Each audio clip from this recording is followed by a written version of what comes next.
So we continue our conference, and let me introduce to you Vlad Micu. Here it is. And Vlad will have a great lecture about temas that is very interesting for us. And I think we should start. Vlad, your turn. Thank you. I could really use a glass of water, by the way. I just had one of those cookies. They're super tasty, but now my throat's all powdery. Thank you so much for coming, guys. Yeah. Welcome to my talk. Who's seen Breaking Bad?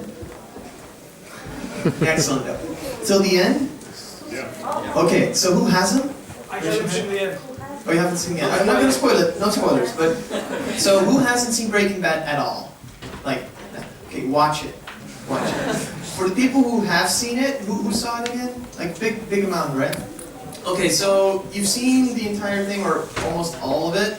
Watch it till the end, and then think back and imagine Walter White was a free-to-play game designer. Just think about it. Just think about it for a second. I'll explain to you why. Oh, excellent. Thank you. Yes, let me just check that down. Oh.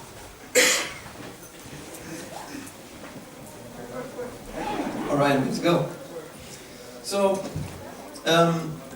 for people who don't know Breaking Bad, just real quick, Walter White, high school teacher, chemist teacher, and discovers that he has cancer. Suddenly, you know, his life changes. He realizes he's going to die soon. So he spends, he tries to find ways to make money to, you know, leave behind for his family when he's dead, so they can live a good life and he can send his son to college. And so he decides to cook methamphetamine, which is a highly addictive drug.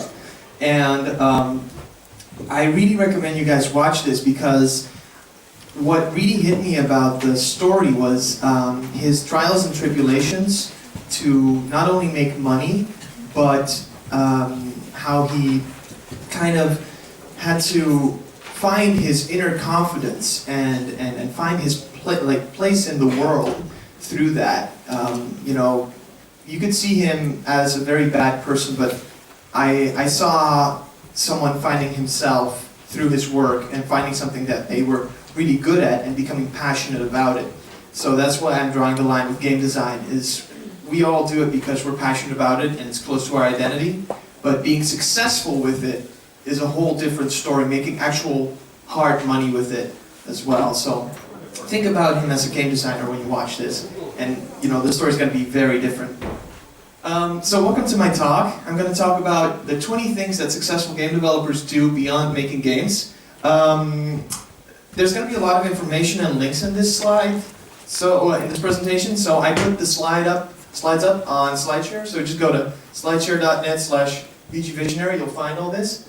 I have 1 hour, right? Yeah. Excellent, thank God, because prepare to take notes, and yeah, I'm going to bombard you guys, so prepare yourself. Okay, so just real quick, introduction. Who am I? Why the hell is this guy here? Why is he important? Why should I listen to him? Good question. Where does this all come from? Gonna name the 20 things, summarize, and there's gonna be time for questions. So, just real quick, who am I? I'm kind of a jack of all trades. I've done a lot of different stuff. I started in this industry bluffing my way in as an industry journalist. I most recently spent last year being a PR manager for a startup in the Netherlands called Gamedev. Before that, was working in Thailand, excellent country, and not right now because of all the protests, but it's pretty peaceful, it's pretty okay. And now I'm head of studio for Critical Force Entertainment, which is a game startup in Finland. We make mobile free-to-play action games. So these are kind of like the partners and the clients that I've worked with in the past, just to give you a quick overview. Bottom right corner is kind of like the press stuff, different magazines, websites, and different regions. I've worked and advised several companies, game companies, also companies that have nothing to do with games at all on games. Worked for different kind of conferences and events, and with them, yeah. much explains itself. I'm a mentor for Game Founders, Startup Accelerator in Estonia, and for a couple of other incubators that I forgot to mention. Anyways, in my career, I've worked at different startups. I've interviewed over 600 game developers on everything from game development to monetization, analytics, you name it. I'm currently advising multiple game developers, and I'm more than happy to look at your games here at the conference and give you feedback, give you pointers, give you valuable contacts or whatnot, wherever you need. So I act as a free agent in that sense. And I've read up upload on the interwebs, which is pretty much self-study. We most recently, at Critical First Entertainment, released this funky game called Company of Tanks. It's a free-to-play game, arcade online multiplayer, and we kind of soft launched it, so to speak. It wasn't really like 100% done, but we're very proud with the results, and we're working very hard right now to improve it. We got over 240,000 installs since December 18th, so it's going pretty well. The rating is up very well, and we're still getting a lot of downloads every day, so that's looking really nice. That's an outdated graph, by the way. Haven't updated it. So, for this talk, I'm just going to keep it as open as possible, so please interrupt me anytime, raise your hands if you have any questions to comment, and please disagree. I mean, we might not have time to go into deep discussions, but I'd love to go into discussion with you after the talk, for sure. But feel free to raise your hands anytime. So, I got some bad news for you. I'm just curious, who is working on a game right now for mobile and tablet? Just raise your hand. Alright, so most of you guys, most likely, will not break even, or even get your game found or recognized by the people you want it to. The good news is that through hard work and a lot of research, you will be eventually able to get there. And that's why I'm here to talk about this stuff, hopefully to give you a shortcut to getting there. The first thing I want to celebrate with everyone is the fact that prototyping fast is pretty much taking over the industry. I've had too many times that I've come to conferences, specifically here in the Ukraine, where people showed me demos of games that they haven't released yet, and they say, well, you know, we just spent 6 months on this, and we're not sure where it's going. Well, that's 6 months wasted. You can find out pretty simply and pretty easily within 48 hours if a game works or not. And I'm a big advocate of jamming. Sitting together for 48 hours with your team, making games, and finding out if that magic formula is there. And it's been proven repeatedly in different kind of games, like Super Hexagon, World of Goo. Most recently, a game that is being released by a couple of friends of mine on PS Vita called Metrico. We made that during the Global Game Jam. I was part of that team, very honored to be part of that team. And now it's being released on PS Vita 2 years later. But the prototype was interesting within 48 hours. It's about failing fast, knowing really quickly if it's worth investing time in or not. You know, having the core gameplay just like, done. Especially killing your darlings, killing the parts that don't matter. Finding out if they matter or not very fast. And repeating that over and over and over. You know, you have online events like Ludum Dare that challenge you to make a new game every single month. And I believe that that's the future of any kind of company out there. I have a personal experience with this. In 2009, first ever Global Game Jam. Actually, the Global Game Jam is taking place this weekend. We shouldn't all be here. We should be, you know, jamming and making games, because there's thousands of games being made worldwide, all around the globe, right now, on different sites, from, you know, New Zealand to Thailand. But we made a game called Pulse in 48 hours, and we actually got a publishing deal out of it back in 2009. We got to work together with a famous Dutch DJ called Ferry Korsten. We launched it on iOS. Here's the numbers. Virtual Fairground, the publisher, gave us 12,000 euros to, you know, further develop the prototype after the first 48 hours. 3 members of ours from the 6 that developed it got paid for that and made the new prototype. 1 member even got a full-time job out of it. And later, for some strange reason, it was developed by an external partner for 100,000 euros. And sadly, the marketing was non-existent, so it flopped, and we had 1,000 sales. But it was worth the lessons, you know, we learned a lot from that. Awesome. And if you look at it, 12,000 euros for a game is actually really cheap to have like a full build. And then someone made a mistake of investing into something before we could have proven that we had 100,000 people waiting for us to buy that when it launched. So that's a lesson right there. But the big boys do it. The big boys do it, and that's why I love it. Wooga does regular jams. Right now, the Global Game Jam is taking place also at Wooga's headquarters. You could have been there if you wanted to, which is a great networking way. I've got Tim Schafer with Double Fine does it in San Francisco as well. It saved his company repeatedly to have the, I forgot what it was called, Amnesia Fortnite, where all of his developers would group up and make cool prototypes, and that resulted in some of his most successful titles of recent years. And of course King. You know, I have some friends of mine working at King. They jam all the time. Anyways, on to number 2. I feel like a lot, who's seen this? No? Oh, I keep pointing out to it every time I'm at a conference because Sequelitis is an awesome YouTube video by a guy named Egoraptor. He pretty much distills, you can watch it over here, the link is going to be in the slideshare as well. He pretty much explains what the power is of Mega Man X, which is an old Super Nintendo game, and how it pretty much teaches the player within the first 5 to 10 minutes how the entire game is supposed to be played. No tutorial, no text, no pop-up screen with this girl saying like, Mega Man, you gotta do this, you gotta do that, you gotta press this to jump. No, it's crystal clear, like while playing. And I feel like, I just played a couple of games real quick since I entered. I don't feel like people are paying attention to this, but actually there's a lot of people out there that are successful that did this. Everyone knows Jetpack Joyride. You start that game up, you start playing within, I don't know, like 10 seconds. It's so smart, and after that it introduces you to the, the shop and the deeper layers and the slot machine, but they've got people hooked within the first 5 minutes. Contre-Jour does it very nicely. It just drags you through it. I think Contre-Jour is a Ukrainian game, right? Yeah, man. Actually, it's Lviv guy. Where is he? I need to meet him. He's awesome. Like, this guy gets it. This guy gets it. He gets it completely. I want to shake his hand and give him a hug. Walking Dead, of course, higher production value game for Xbox, PC, PlayStation, but it just grabs you. Just within 10 minutes, you just want to keep on going.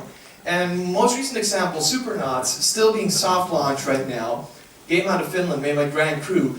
They literally spent months on just the first 15 minutes of the game. Like 6 months with the full development team just perfecting the first 15 minutes of the game.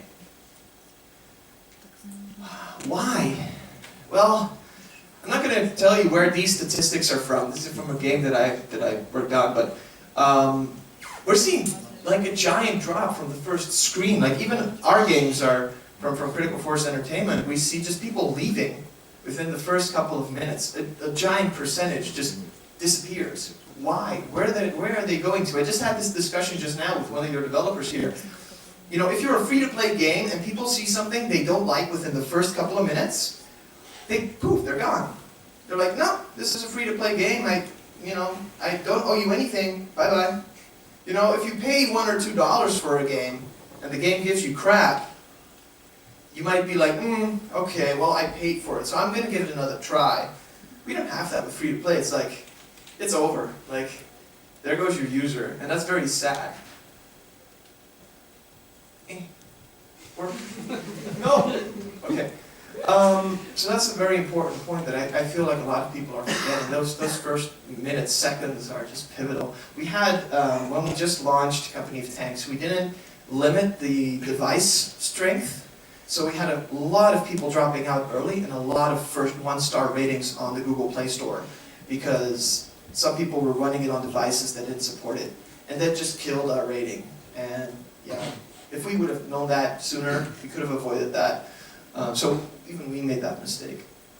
Number 3, your game is popular before it's finished. This one's super important. A lot of people think that, I shouldn't show my alpha, I shouldn't show my beta, I shouldn't show this to anybody because I'm a perfectionist. We all are because we're in the game industry, we're creatives. But it's so important. It's so important to get that early feedback. It's invaluable.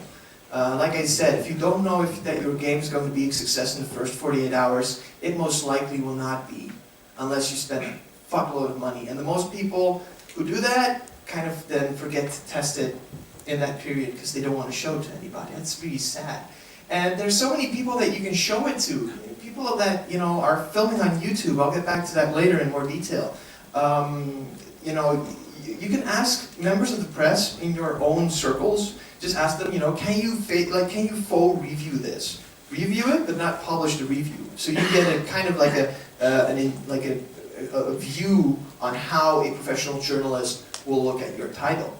You can give it to key influencers in the industry. Fuck, show it to me.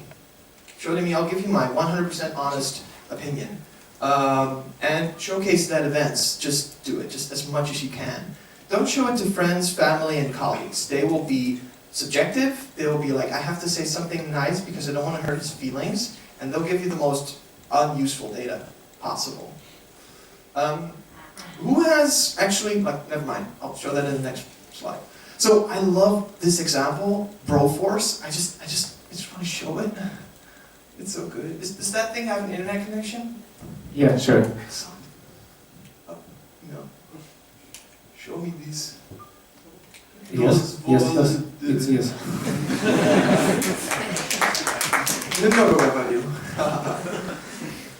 Load. So these guys have been showing their game. Oh my god, this game is awesome. These guys have been showing their game to YouTubers, press, and whatnot 1 year into development. I just need to see where are your ideas? Show me your game. Here, June 2013 development footage. This is early development footage, but they're getting so much information from this.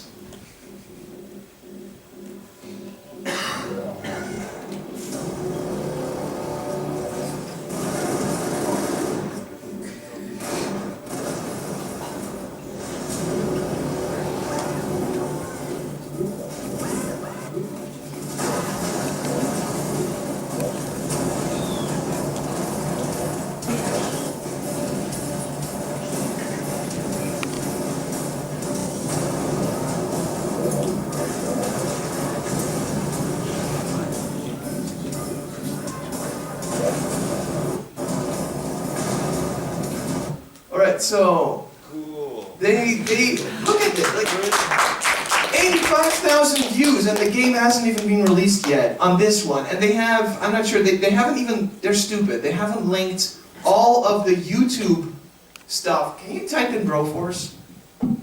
Just type in Broforce. Broforce. Like here, right here. Broforce. Just, no, it's right here. Real fast. No, it's F-O-R-C-E. Yeah, see? PewDiePie reviewed this. Who knows PewDiePie? He's like one of the biggest YouTubers out there. He has millions of people watching his stuff. It's crazy, right? So here we go. Broforce. Broforce, reviewed by this guy, reviewed by 315,000 views, 123,000 views, 105,000 views. And this game hasn't been released yet. 500,000 views by Yogscast, which is also one of the most, very well-known YouTuber. Look at this. Look at this. Eat my diction, haha. That's fine. So that's, yeah, I think you got my point. Back to this slide. Question? Sure. Are those reviews paid or for free? No, you just, No free? yeah. Initiative from Yeah. YouTubers? It's yet Let's Players. It's people that just like commenting on games. They play the games and they give their comments on it. Press is not your target anymore. It's the YouTubers. It's the people that give, that just play the games on YouTube, and they have giant followings because they're funny or because they're regarded as someone with a strong opinion that people like to follow. Yes, you were saying something? What about the Xbox One and the issue with $3 for 10,000 users? That's a discussion I'm not even going to go into here because I have too much stuff to mention. Okay. But there is a movement right now where YouTubers are getting paid by the bigger companies like EA and stuff like that. Ignore that. That's just a couple of them. YouTubers are still a very strong community you can reach out to, specifically for this point. There's other stories like this. Hell, there's a local story. Stalker was a big story for 5 years until the guys finally were able to release that with THQ. I mean, like, I was waiting for that game for 5 years. And it's awesome, and I love you guys for having that. You should be so proud. Ridiculous Fishing got a lot of attention before it was released, also because it was cloned before release. Metrico right now is still being developed, but they were able to get a lot of press. Fez, you know, who has seen Indie Game the movie? Okay, everyone should watch it. Recommend it to everyone around you. It's a documentary about indie game developers. Fez had so much like press and attention before it even came out. It's crazy. I just want to quickly mention Scott Stratton because he's my marketing hero right now. He wrote the book on marketing and QR codes kill kittens. I am not a big fan of QR codes, Bravo. I don't know why you put them in the back of your magnets. No one's going to scan them anyways, but let me know in a month. Let me know in a month how many people went through that link, because I hope it's like a bit.ly URL and you can measure how many people actually scanned that code. No one. 5 maybe. Including me, so I can test if it works. But this one's really important. I highly recommend this. It's about engaging your audience, not just saying we're awesome. What's the power of the YouTubers? It's someone with authority saying that your game is awesome, not just you. That's what counts. All right, have the look.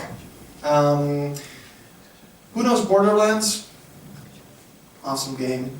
Honestly, I didn't give a damn about that game back when it was shown for the first time. It had this bland, recognizable style, and at one point they're like, nope, fuck it, we're gonna have this super cool, oh my god, I've never seen this before style, and that just changed the whole way people looked at the game. And as Steve Gibson, VP of Marketing at Gearbox, said, one of the hardest parts of the job when trying to get people to look at your game is having something that's interesting to look at.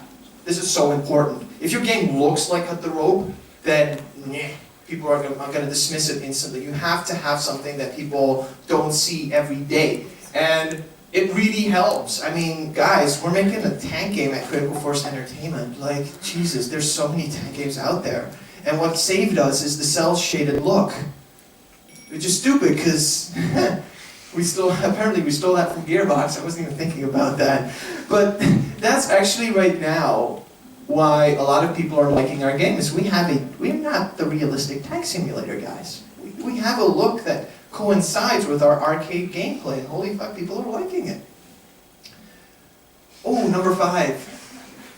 So remember what I said about not testing it with your friends? Alright, so which of the guys here are game developers and are single? Raise your hand. Alright, this is an excellent way to meet girls.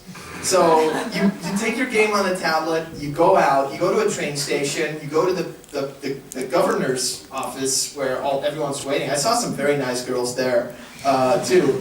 And you just go up to them, and since they're not doing anything special, just standing around a freaking fire barrel, you might as well show them your game. And you might as well look at their reaction, because don't show it to friends and family in college because they're going to be nice. You need the honest, God-forsaken truth about your game, and you will not get that from people who know you, because they don't want to break your feelings. They don't want to hurt you.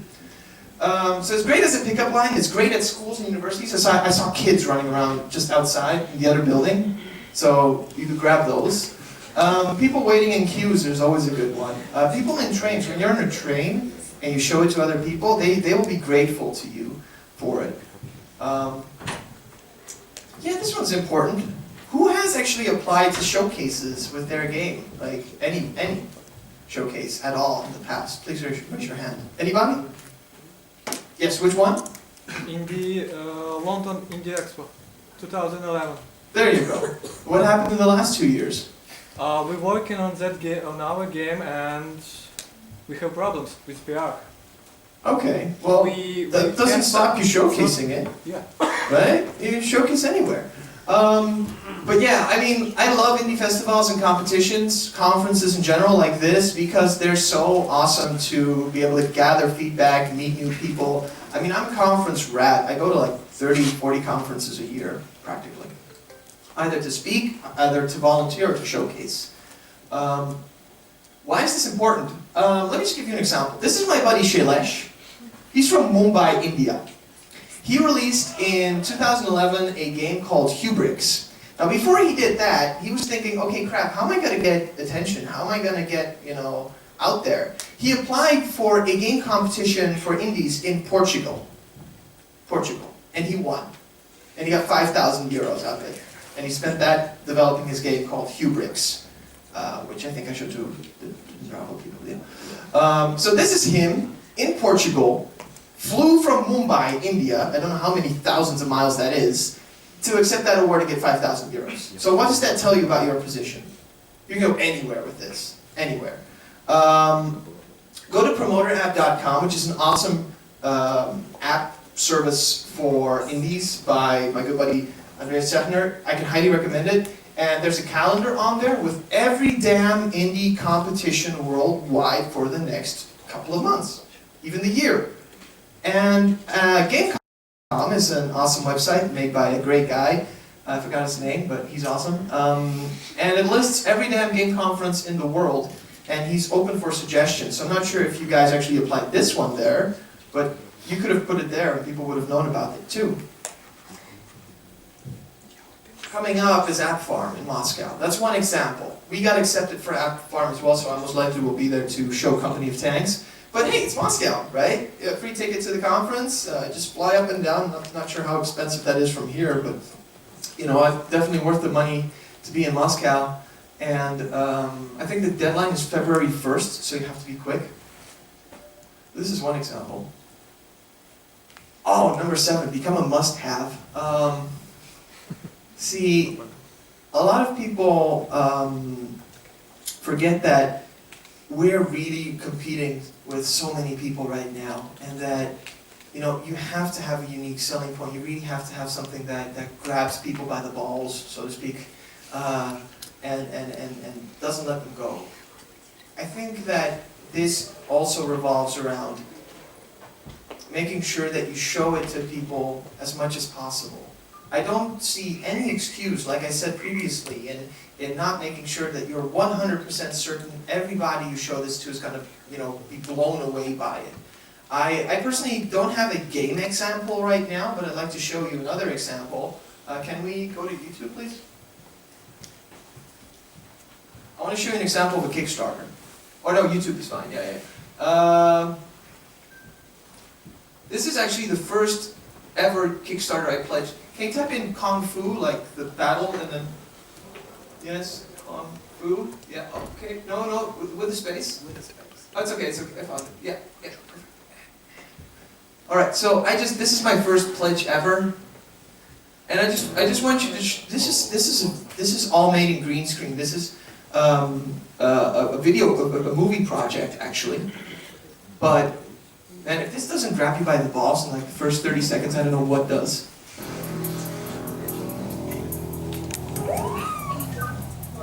Hey, you got a permit for those guns?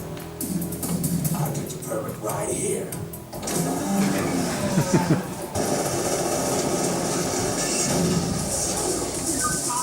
We have an operation at 24th and Northwest Street. Oh, yeah.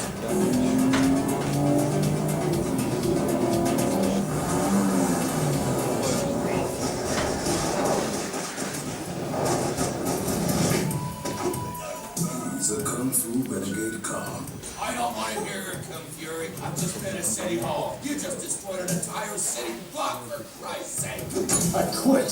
Now you must defeat the most evil Kung Fu master in the world, Adolf Hitler. He's the worst criminal of all time. And then kill him. I'll hack you back in time to Nazi Germany, just like a time machine.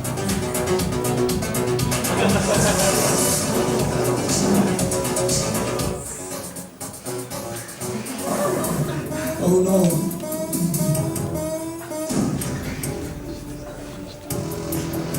far back in time. This is the goddamn Viking Age. I'm a cop from the future. This is my favorite part. Out.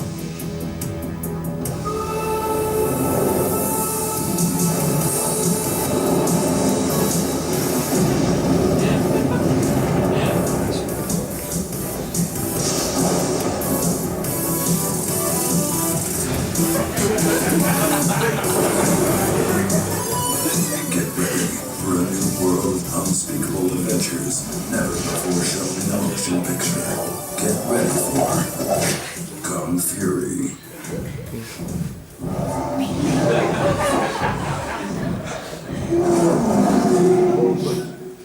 All right, so let's just check the Kickstarter real quick because I think it ended today. I pledged to be an extra. I want to get killed in the movie, so I pledged $600 to be in the movie. Oh, look at that. That's awesome. They didn't reach 1 million, but shit, that's a ton of money. You know how much he spent on that? $5,000 making that. The first 30 minutes. 5,000 euros or dollars, or I think euros, and help of his friends. Okay, just to tell you about, like, you know, the 48-hour thing. It's not 48 hours of making a prototype. It's about making something super concentrated, super strong, that's very small. And I just shut up and take my money. Like, guys, I just want to see this. I want. And you know what the best part is of that? He's being contacted by hundreds of game developers worldwide right now that want to work with him. Imagine you made the game for this stuff. And this gets out, like it's already had like, I don't know how many millions of views for the trailer. You know if you make a game for this, it automatically is going to attract a large audience. But that's a different topic. So you can do this, or you can at least like do something incredibly cheesy and bad, like Queen's Blade, and at least people will will be interested in trying it. This is actually a mech MMO fighting game with boob physics. See, I'm not saying I approve of this, but even I am curious of downloading and trying this. I wonder if the mechs have boobs, and I don't know. But at least this is a must-try, you know? It's Okay, so back to the serious stuff. Be prepared for business. I just sometimes I see people show me games, and I'm just like, okay, so how does this fit into your business model, into your company's business vision?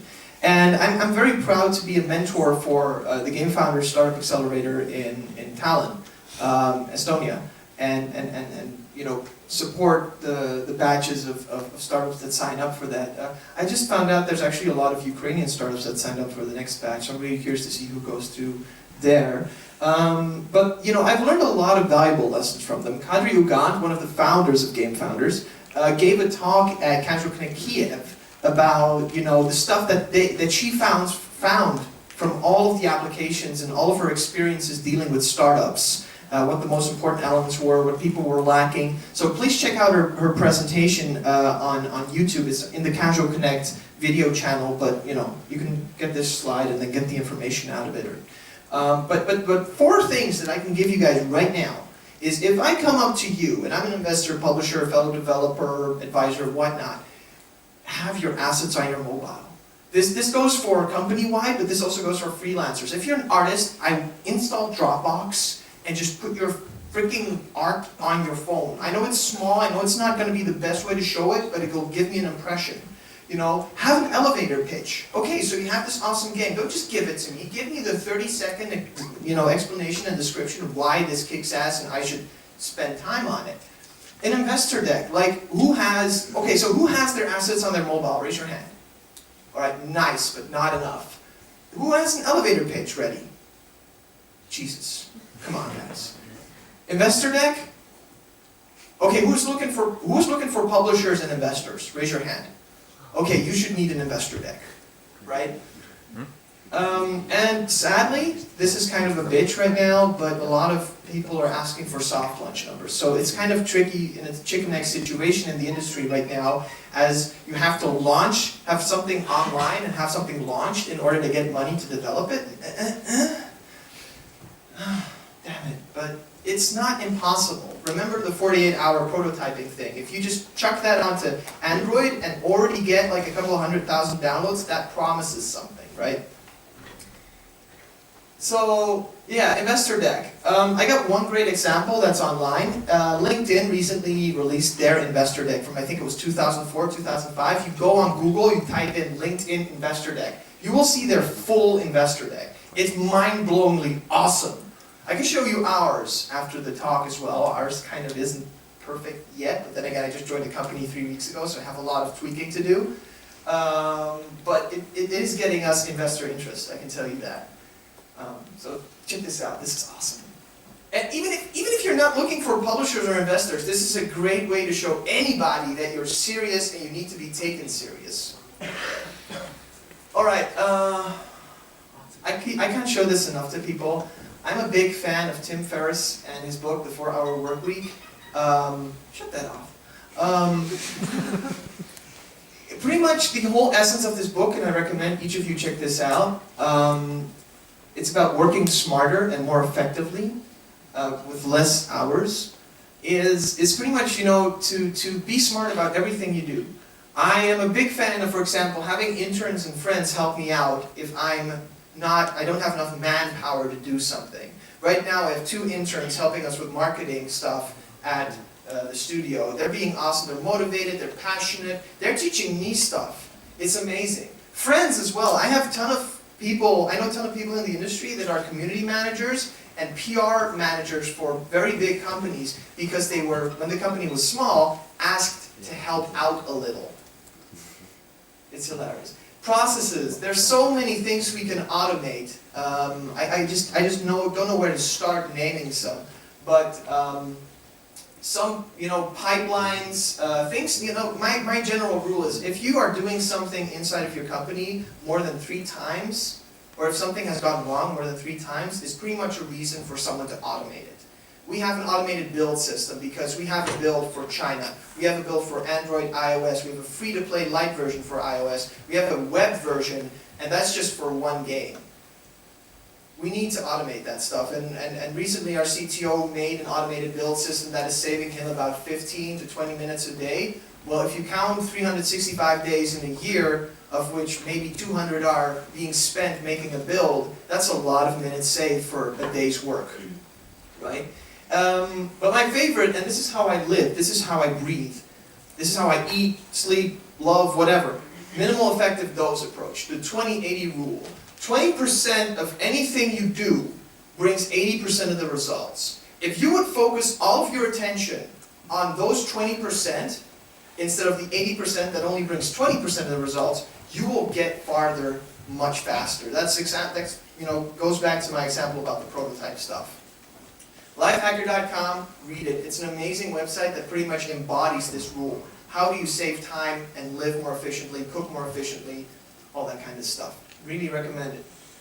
Gathering info. This is an old version, but this is pretty much like all kinds of articles and information on monetization, free-to-play, user acquisition, analytics, development, revenue, retention, virality, and that kind of stuff. Oh, I got user acquisition twice. I need to merge that. I just gathered this together with a student from the local university in Kayani where I live. And when I have a new person coming into the office, I just chuck this their way. I'll just read this, and they'll know about 90% of the essentials about, you know, what kind of analytics matter and what kind of monetization schemes are out there. By all means, check this out. It's super useful, it saves you time. So we have all kinds of lists and documents like this to accelerate learning and create overviews and save time. Save time, be more effective. Market research, number 12. Man, who does market research actively on your competitors, on other games that are, you know, the same? Anybody? How much time do you spend on that, sir? Well, a few hours a week, maybe 5 hours. Who spends more than that? How much? Every day, it's my job. He works at a company that's very smart and invested in someone to do that full time. I congratulate your company on that. They're awesome for doing that. I'm sure they're pretty successful for being able to pay your full-time salary to do that. But just a couple of hours can make such a difference. Good job. Yeah, excellent. Just, a simple SWOT analysis. What are your strengths? What are your weaknesses? Focusing on that 20-80 rule. Simple. Competitors, that you always have competitors in any kind of way, and most likely they've made mistakes and tripped over stuff that you can avoid and learn from. Just to give you an example of the value of market research. Tim, our lead game designer, participated in the Northern Game Summit, which is a small conference. Well, small. It was 350 people. So, game conference in Finland, in our home city of Kajaani. And they had a pitch competition for 5,000 euros. He was the only pitch that actually featured market research and our competitors and an analysis of our competitors. And of course, also because he's a great, presenter, we got the 5,000. But one of the determining factors why we got the 5,000 euros for the pitch was because we were the only ones who had market research. And we had solid research. To give you some examples of market research, when I was working for Gramble last year, realized that there's actually no definitive list of mobile game postmortems online. So I created one for Gramble called the Ultimate Directory of Mobile and Tablet Game Postmortems. And within a couple of weeks, when you type in mobile game postmortem, it was number 5. You can check it out. Just type in mobile game postmortem, you'll find it right there.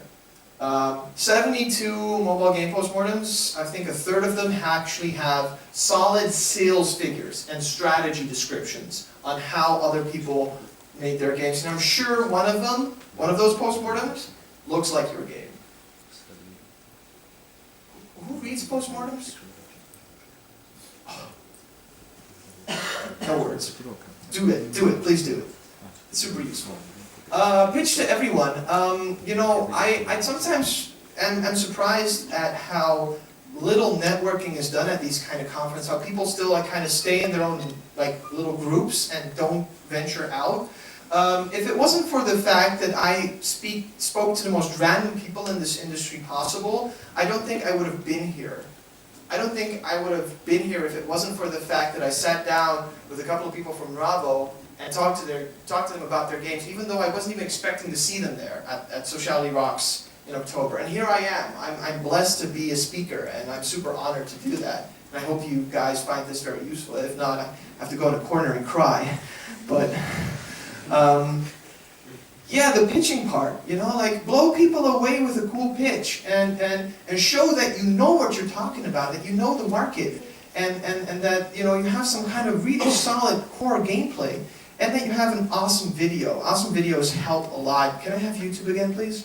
I love this service. Thank you so much. Yeah. Okay. I got it from here. I'll just close Kong Fury.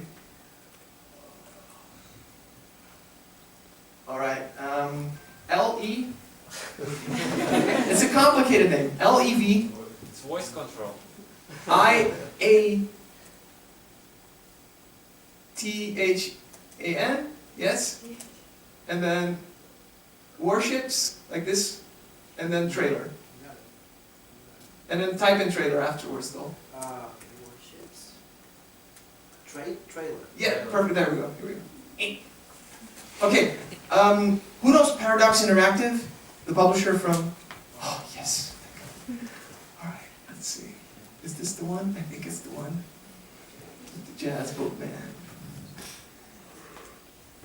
This is one of my favorite examples to show. It's like, oh, it's so beautiful. Peggy 7. So many trails are fast. Time to take it slow, like a boat. Leviathan Warships by Paradox. Turn-based strategy in a naval setting. What more could you want? Blow up some ships. You've earned it. 4 different game modes. You want to ship yourself. You want to customize that boat. You want to add some armor. You want to add a cannon, a laser. Customize your fleet and play it against your friends. Why not? You're the road boss. The waves and sail the clouds. You're not in the clouds, you're a boat. Boats can't fly. Cross-platform, cold and engines, customization, lasers, lifeboats, low tides, leviathans, boats, bombs, baddies, and birds. You vote your ass. Single-player campaign stretching across 4 different platforms, and when you're bored with that, you're gonna play with your friends and shoot their bows. This ain't no $60 title. It ain't expensive. It's cheaper than a real boat. Can't argue with that. Maybe this boat's going whether you're on it or not. Leviathan means big. The money we saved on voiceovers we put into the game. Leviathan warships from Paradox Interactive and Isaac Interactive. Ship just got real. Free shipping. You know what I mean? But really it's digital. There's no distribution costs.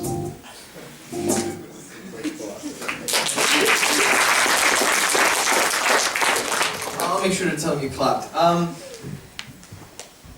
Hi, my name is Vlad, and I work at Critical Force Entertainment, and we're making this boat battle game. It's got like 4 game mode. You get my point. Measure or die. So we have done a crappy job at Critical Force Entertainment, really working on analytics a lot. I'm not sure if my boss likes me saying that shit, but it's going better now. We're really focusing on analytics more because we're just realizing that there's just so much about our users that we need to know and will help us develop games better. Who's actively using analytics in their games right now? Yes, good job. Keep on doing that. It's essential. You can't do it, like I said, the people who drop in the first 30 seconds, minutes, you need to find out why that is once you found out that it's actually happening.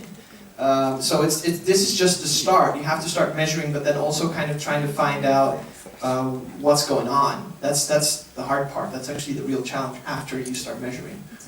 I love the fact that there's more and more people in the industry that are sharing information. I'm trying and I'm doing my best to be one of them because a lot of people have shared insights and NBA breaking stuff with me in the sense that, of course, they didn't mention any names, but it was super insightful to hear how other people were doing stuff.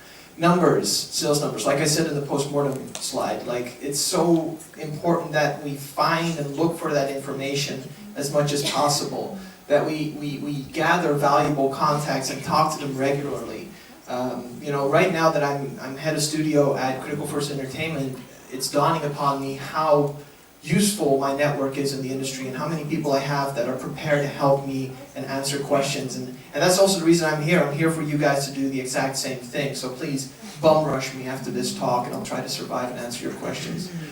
Opportunities and jobs, same thing. Like I love that job board over there, even though I think wargaming has too many offers and it's kind of overshadowing everyone else. I got multiple times I got a place to stay for a conference out of it, like just staying with people who were local for a conference, just crashed on their beds or couches or whatnot, and it's been super useful to just share, be people, be human, and share. Especially our mistakes, yes. I've made a ton of those, and it's funny how we kind of can connect with other people simply through our mistakes. There's no reason to be ashamed of them. I believe that people the more mistakes you make, the powerful you can be, especially if you are the kind of not stubborn person that actually is prepared to learn from them, which most of the people are, thank God. Partnerships, like I said, get us further. I love this slide, I keep using it a lot. It's from South Park, it's this episode where you have the underpants gnomes. Who knows that episode? Yeah, there you go. And there's these underpants gnomes in the city, right? And they steal everyone's underwear. And then the kids from South Park, they discover like their grand plan, and that's to collect underpants, and then something will happen, and then profit. And this is pretty much like 99% of the game developers in the world. They're like, make an awesome game, I don't know, profit. Fuck. So that's why partnerships are so valuable. Just partnering with a fellow game studio that has done this, cross-promotion, all that kind of stuff. It's so valuable to just not, promise me, try to not have a question mark there in your grand scheme of things. A good example are my buddies from Flumbeer. They're a two-man game studio in Holland. Who knows Flumbeer by any chance? Oh, cool, cool. They made a game called Super Crate Box 2 years ago now, in 2011. It got about, I think they're beyond 1 million downloads right now, but it was a free game on PC, right? And then they released it on iOS, did pretty good there. But here's the thing, they're a two-man team, so they hired some of their friends to help them with iOS porting. Paid them a solid amount, had revenue share, launched the game there. Last year, they launched on PS Vita. They had a bus driver that they met port the game to PS Vita. Two-man team. They made use of their partners, they made use of their friends in a very smart way. We're able to go multi-platform with this title, which actually was Game of the Year for PS Vita. You know,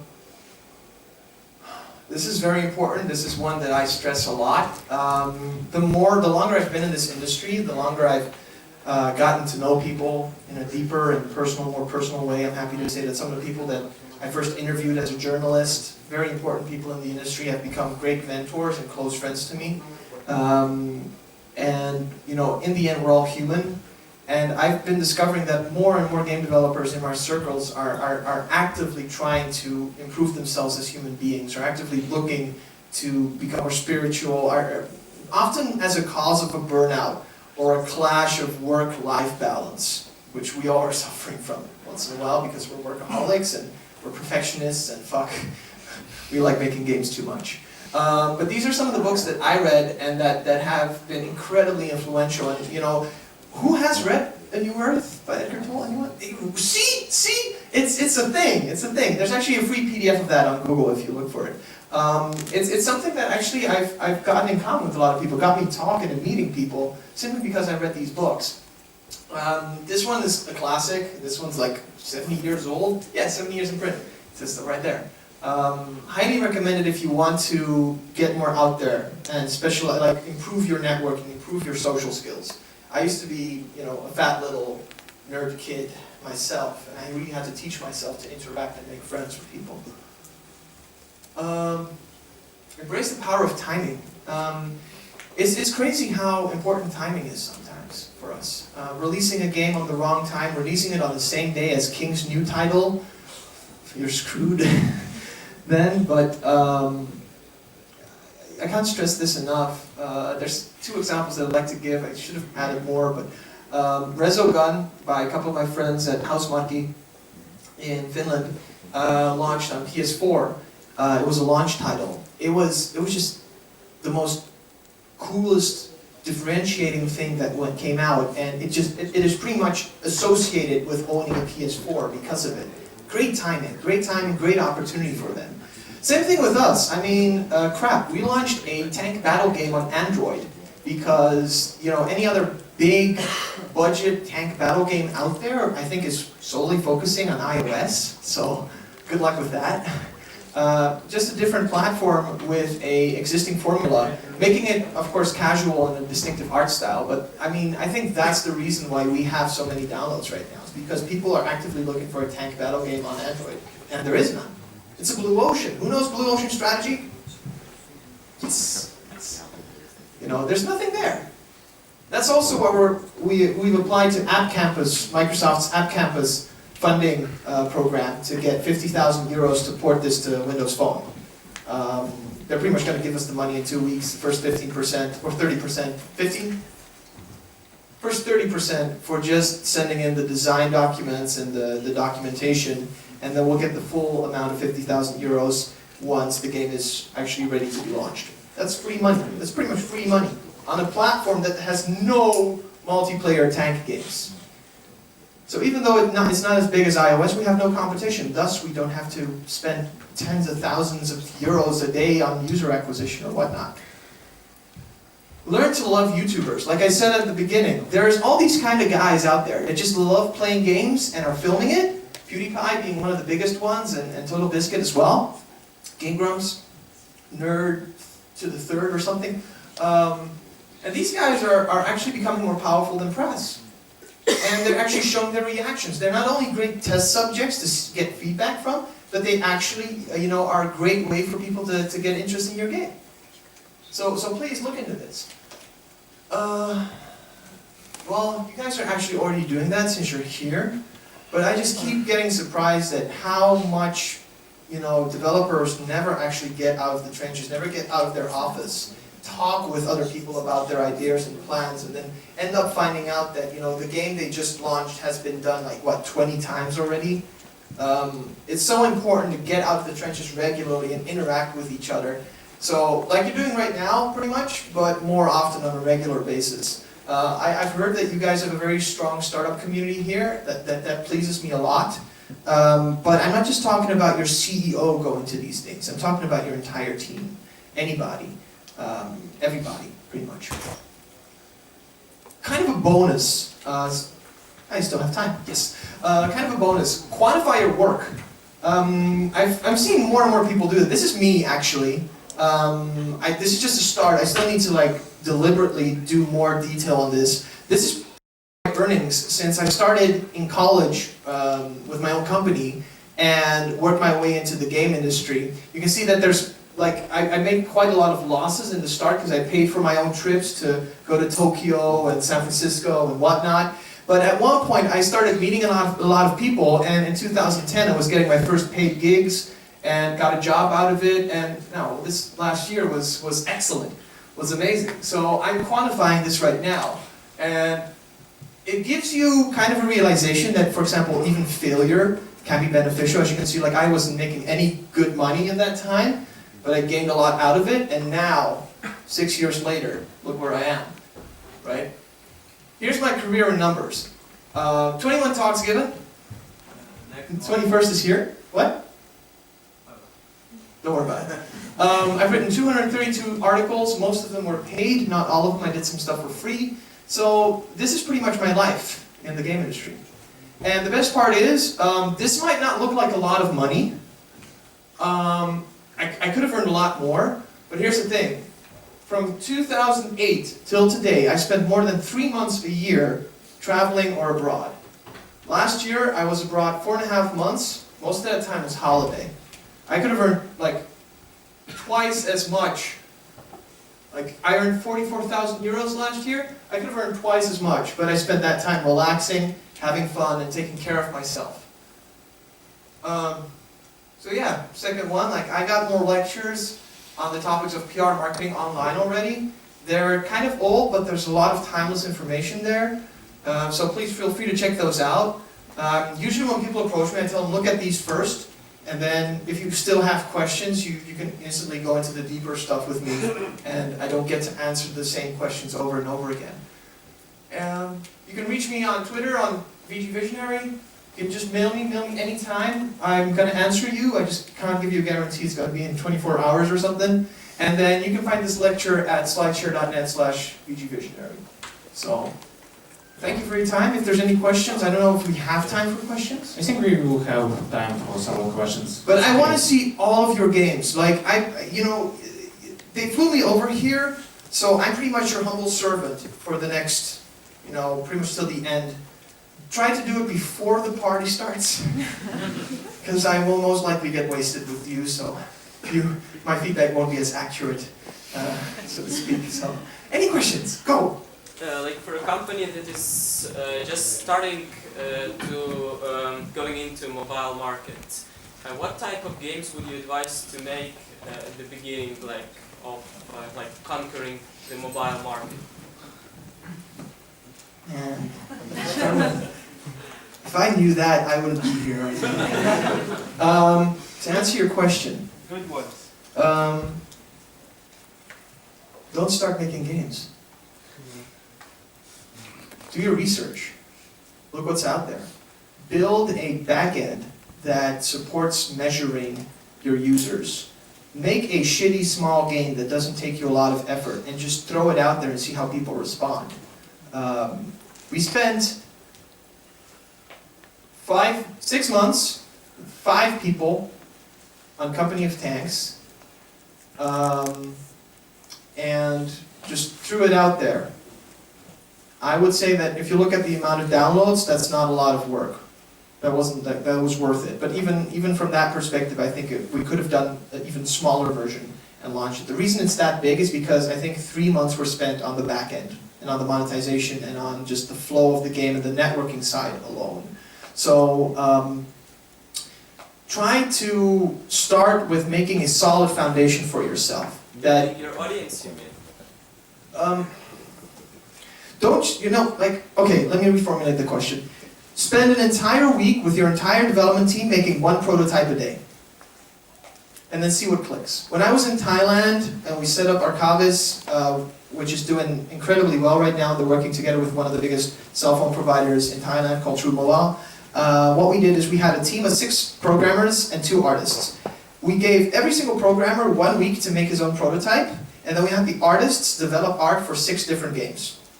And after 1 week, we had a runner, we had a shooter, we had a competitive game, we had a puzzler, we had like 6 different games. We picked the best 2, we picked the most powerful 2 projects and spent 1 month further developing it.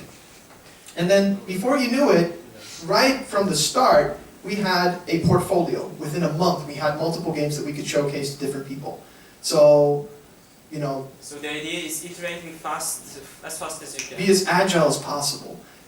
Find out if something works within the first couple of days, and then if it proves to be so, every little bit of extra time you spend on it is going to make it more better. But you have to and have a strategy. Where do you want to go? What's your vision? What's the founding elements that define how you're going to use those prototypes? But if you ask me from practice, just make a shitload of prototypes. From the business side, vision, strategy, planning is also very important. It's too much to go into detail for right now. I have a question. What do you think about PlayStation Vita game model? There is one. Unity plugin for PS Vita is better now, I think. Yes. So then the question isn't, should I go onto PS Vita? The question is, how much effort does it take you to bring an existing game to PS Vita? So we have a shooter, Critical Mission SWAT, which has quite a good usage. I mean, if I would call up Sony right now and tell them, hey, listen, I love your controls. Ours is based on touch controls. We would love to go on Vita. How much money are you prepared to give us for that? And I need to figure out how much time it costs. If it takes me 1 month, but Sony's prepared to give me 20,000 euros to port it, fuck, why not? Right? You do the math. Is it worth the effort? Are you going to start from scratch and rely completely on PS Vita as the market? No. What did the Super Crate Box guys do? They had $1 million on PC, proved that the concept worked. They had, I think, over $100,000 on iOS, which was an experiment. And then on PS Vita, it just exploded and became Game of the Year. But it was already a proven concept, and the effort to port was a one-man job that they paid someone else to do, so they didn't even have to be discouraged or demotivated for spending so much time porting their own game. They were able to do fun stuff in the meanwhile. Does that answer your question? Okay. Vlad, if you were to name 3 most important things for a game to be successful, what would that be? I know it's a silly question, but still. I just gave 20. Yeah, but which are 3 the most important, 3 critical things? It has a lot to do with the meta approach. What would you start with, and what would you give most attention to? Which ones would you start with, based on your circumstances from these 20s? You're asking me a question I can't answer, because I don't know your company, I don't know your strategy, I don't know your background, I don't know your history, I don't know how many people you have. If you have a dedicated guy doing market research, yay!